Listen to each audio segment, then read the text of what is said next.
সমুদ্রের ভিতর থেকে বাস লাগবে। ওয়াও, সেই ডান্কি মাছ দেখেন গাইস, আমি বাসতেছি। এত বড় বড় দেখেন, সেই বড় বড়।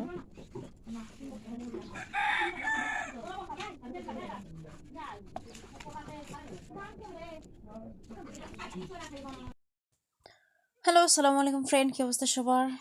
সবাই কেমন আছেন? আশা করি সবাই ভালো আছেন। তো ইফতারির ঠিক 30 মিনিট আগে এই মাছগুলো নিয়ে আসছে। অনেকগুলো ময়লার মধ্যে থেকে মাছগুলি বেছে বের করতে হবে। আর এই যে বাছার পরে এগুলোকে টিপা হচ্ছে। ছোট মাছ তো অনেক সময় লেগে যাচ্ছে। আমি আর মা এই কাজগুলো করতেছি। মাছগুলো কি সুন্দর তরতাজা এবং ফ্রেশ মাছ।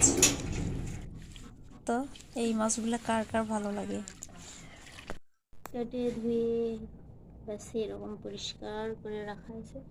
কত বড় বড় ডার্কি মাছ দেখেন, অনেক বড় বড় ডার্কি। তো আমাদের এলাকায় এটাকে ডার্কি বলে, আমাদের এলাকায় কি বলে অবশ্যই বলবেন। ওকে, ভালো থাকবেন, সুস্থ থাকবেন, আল্লাহ হাফেজ।